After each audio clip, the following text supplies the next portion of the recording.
नमस्कार, मैं हूं पंडित कैलाश जोशी और आप देख रहे हैं मेरा यूट्यूब चैनल संस्कृत से। मित्रों, आज चर्चा का विषय है सनातन का घोषणा पत्र वर्सेज सरकार का घोषणा पत्र या अन्य राजनीतिक दलों का घोषणा पत्र।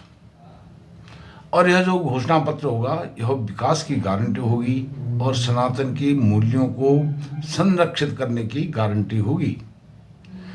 जैसा कि हम जानते हैं, लोकसभा के आगामी जो लोकसभा चुनाव होना है उसके केवल 9 महीने मात्र रह गए हैं। जो वर्तमान सरकार है इसको काम करने के लिए 9 महीने हैं। इन 9 महीनों में सनातन की अपेक्षा है कि जो हमारी मांग है, हमारी डिमांड है, हमारी जो मूल्य हैं उनको संरक्षित आप इनमें से अधिक जो बिंदु हैं उनको पूरा कीजिए और जो पूरा नहीं कर सकते हैं और उनकी गारंटी दीजिए अगले चुनाव के बाद उनको पूरा किया जाएगा। सर्वप्रथम आप मेरे चैनल को सब्सक्राइब कीजिए और मेरी वीडियो को लाइक कीजिए और शेयर भी कीजिए। क्षमा कीजिए मित्रों, सर्वप्रथम इस सनातन के घोषणा पत्र का पहला बिंदु है वक्फ बोर्ड। जो मुस्लिम वक्फ बोर्ड है वह वक्फ बोर्ड कानून, सरकारी कानून, काला कानून वह समाप्त तो होगा। यह घोषणा पत्र है इसलिए इसमें कहा जा रहा है समाप्त तो होगा। सरकार का भी यह घोषणा पत्र है और यह सनातन का भी घोषणा पत्र है। अब ये वक्फ बोर्ड, इसके विषय में यह पब्लिक डोमेन में है। वक्फ बोर्ड क्या है, कैसे काम करता है और कैसे लोगों की और सरकार की सरकारी ज़मीनों को, लोगों की जो मिल्कियत है, जायदाद है, उसको कैसे यह अपना बता करके कब्जा करता है।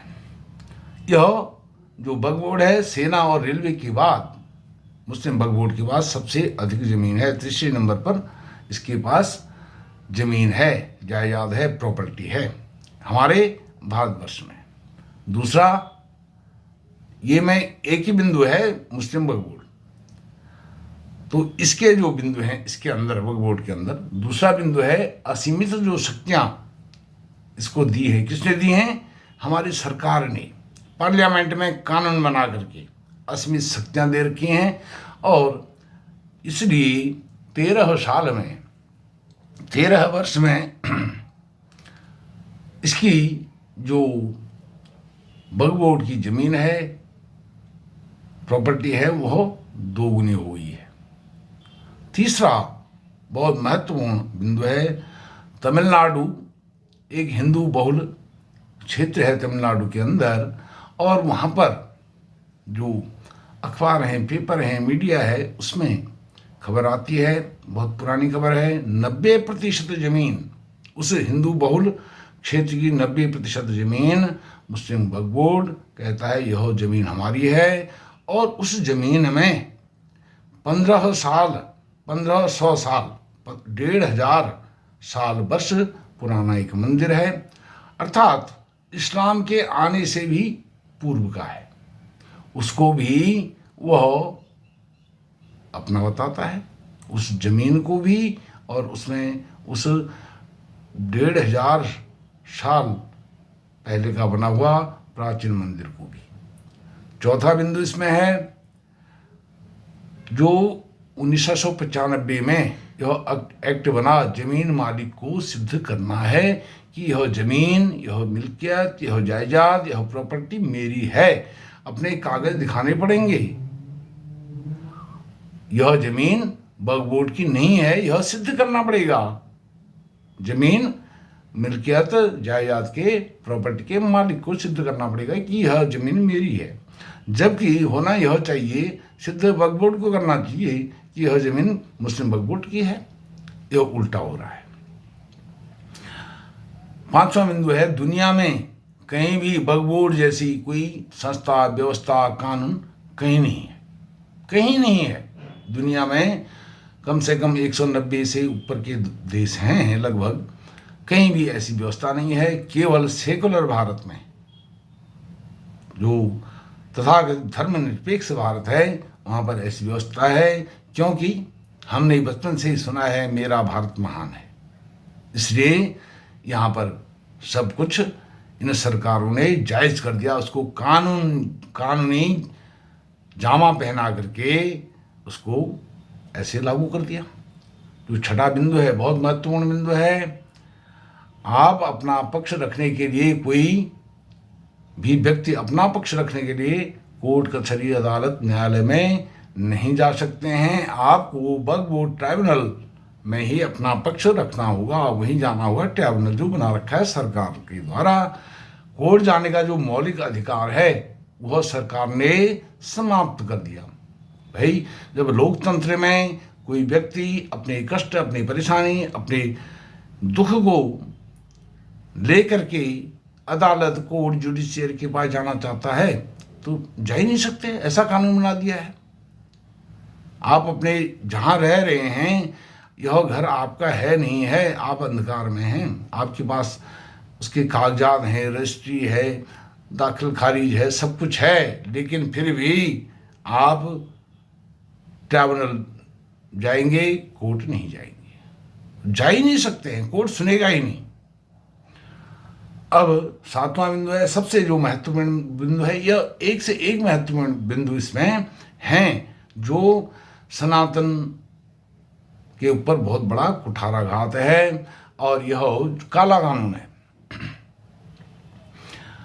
आप ट्राइब्यूनल के खिलाफ हाईकोर्ट भी, अब जो ट्राइब्यूनल यदि आपके खिलाफ कोई निर्णय सुनाता है ट्राइब्यूनल, तो उसके खिलाफ भी आप हाईकोर्ट या सुप्रीम कोर्ट, किसी भी अदालत में नहीं जा सकते। आपको सुप्रीम कोर्ट में भी आप इसको चुनौती नहीं दे सकते हैं, हाईकोर्ट, सुप्रीम कोर्ट में भी चुनौती नहीं दे सकते हैं। अब जो आठवां बिंदु है वह है अल्पसंख्यक कल्याण मंत्रालय। अल्पसंख्यक कल्याण जो मंत्रालय बना है, तो इसका जो मंत्री होगा वह भी अल्पसंख्यक ही होगा, अर्थात अल्पसंख्यक का यहाँ पर सीधे से ही समझना चाहिए, वह मुस्लिम ही होगा। अपवाद स्वरूप अभी वर्तमान में अल्पसंख्यक मंत्रालय का जिम्मा स्मृति ईरानी के पास है। वह भी अल्पसंख्यक, असली में वह अल्पसंख्यक समुदाय से वो आती है, जो उनका ससुराल है वह अल्पसंख्यक में की श्रेणी में आता है। अब इसमें यह अपवाद है, अपवाद के रूप में इसको देखना चाहिए। जो नौवां बिंदु है, यह रोंगटे खड़े करने वाला बिंदु है। नौवां बिंदु, यह बिंदु ऐसा है, दिल्ली का पालम का इलाका है, पालम एयरपोर्ट करके हर कोई जानता है। दिल्ली के पालम इलाके में जो मंगलापुरी बस टर्मिनल है, शमशान घाट है, कई मंदिर हैं, कई प्रॉपर्टी हैं लोगों की, उन पर वह मुस्लिम वक्फ बोर्ड अपना दावा पेश करता है। वो कहता है नहीं, यह तो मुस्लिम वक्फ बोर्ड की है। अब इसके विषय में ज़रा आपको विस्तार से बताता हूँ। मुस्लिम वक्फ बोर्ड का दावा है कि बोर्ड की ज़मीन पर बना है, क्या बना है, बोर्ड की ज़मीन पर मंगलापुरी मंदिर, शमशान घाट, बस टर्मिनल, नागलोई में भी एक मंदिर है, वह भी मंगलापुरी है, शिवपुरी करके मंगलापुरी के अंदर एक जगह है, वहाँ पर यह मंदिर है। और अवैध मंदिर इसको बताया गया है। उन्होंने कहा ये तो हमारी ज़मीन पर बना है, यह हिंदू की ज़मीन नहीं है, यह इसलिए यह अवैध ज़मीन पर बना है, यह वैधानिक नहीं है, गैर कानूनी है। इस तरह से सभी मंदिरों, उसमें एक काली मंदिर भी है, काली माता मंदिर, वह मंदिर है। बीके दत्त कॉलोनी है, उसमें 60 साल पुराना एक मंदिर है, उसको भी वक्फ बोर्ड कहता है यह हमारा हो। अब इसके बाद जैसे मैंने तमिलनाडु का आपको बताया था, तमिलनाडु में 90% ज़मीन वो हिंदू बहुल क्षेत्र है, उसमें 90% ज़मीन पर उसका अपना दावा है। 1500 साल पुराना जो मंदिर है इस्लाम के आने से पहले, उस पर भी उनका अपना दावा है कि यह हमारी ज़मीन पर बना हुआ है। अब इसमें जो नॉर्दर्न रेलवे है उसकी ज़मीन पर भी, अधिकांश ज़मीन पर, जो उत्तरी रेलवे है, उस पर भी अधिकांश ज़मीन पर यह हमारी है, उस पर भी वो अपना दावा प्रकट करता है, हक जताता है। जो विधि विशेषज्ञ हैं, एक्सपर्ट हैं, कानून के, संविधान विशेषज्ञ हैं, विधि विशेषज्ञ हैं, उनमें से एक हरिशंकर जैन हैं, 75-80 साल के बहुत वृद्ध व्यक्ति हैं, बहुत सज्जन व्यक्ति हैं, हरिशंकर जैन। और वो उनका नाम हर कोई आज के समय में जानता है।